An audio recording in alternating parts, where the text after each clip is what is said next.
ওই পার্শ্ববর্তী দেশকে আক্রমণ করতে থাকে, তখন কিন্তু এই আর পার্শ্ববর্তী দেশের ইকোনমি যখন পৃথিবীর 4 নম্বর ইকোনমি হয় এবং তার ইকোনমি দিনের পর দিন তলানিতে ঠেকতে থাকে, 50 নম্বর পেরিয়ে যেতে থাকে, তখন কিন্তু বোঝাই যায় যে কেন আক্রমণ হচ্ছে।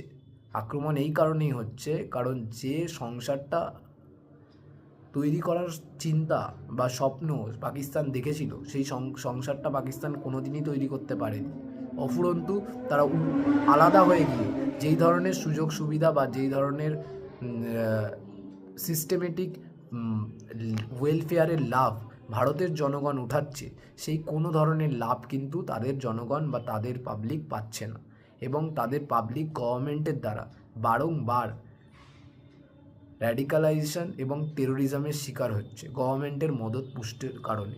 কারণ গভর্নমেন্ট এই টেররিস্ট বা র্যাডিকালাইজ সংগঠনগুলোকে বারে বারে পাকিস্তানে মদত দেয় এবং তাদেরকে আর্মড বা সশস্ত্র হয়ে উঠতে খুব সহায়তা করে। আর শুধু যে এতে পাকিস্তানের গভর্নমেন্ট আছে এরকমও নয়, আইএসআই যে পাকিস্তানের সিক্রেট এজেন্সি, তারা কিন্তু পাকিস্তান স্বাধীন হওয়ার পর থেকে পুরোপুরি মাথা গুঁজে এই জিনিসটাকে ডেভেলপ করতে পড়ে আছে এবং দেশের যত রকম মানে বৈদেশিক শক্তি দ্বারা চালিত জঙ্গি সংগঠন বা টেররিস্ট সংগঠন আছে, তাদেরকে দিনের পর দিন ট্রেনিং এবং ডেভেলপমেন্ট প্রোভাইড করছে। আর এই সব কিছুর পেছনে শুধুই পাকিস্তানের হাত আছে এরকমটাও নয়। পৃথিবীর আরও কিছু মদতপুষ্ট মুসলিম দেশ আছে যারা পাকিস্তানকে সবসময় উস্কায়। তাদের মধ্যে একটি দেশ তো রয়েছেই যারা ভারতকেও নিজেদের খুব ভালো বন্ধু বলে মনে করে না। ভারতের সাথেও তাদের মন ঘষাঘষিরই সম্পর্ক। যে ওই দেশটির নাম হচ্ছে তুর্কি বা তুরস্ক। এরা পাকিস্তানকে কিন্তু অস্ত্র দিয়ে বরাবর সাহায্য করে, এছাড়া ফান্ডিংও দেয়। এবং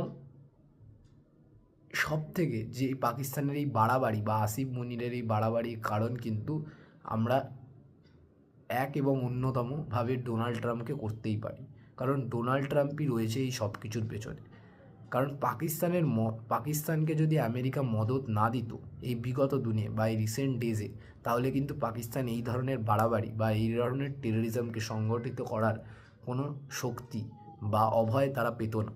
তারা কিন্তু অভয় বা শক্তি সঞ্চয় করেছে শুধুমাত্র আমেরিকার এই মদতের কারণে। আমেরিকার মদত বলা যায়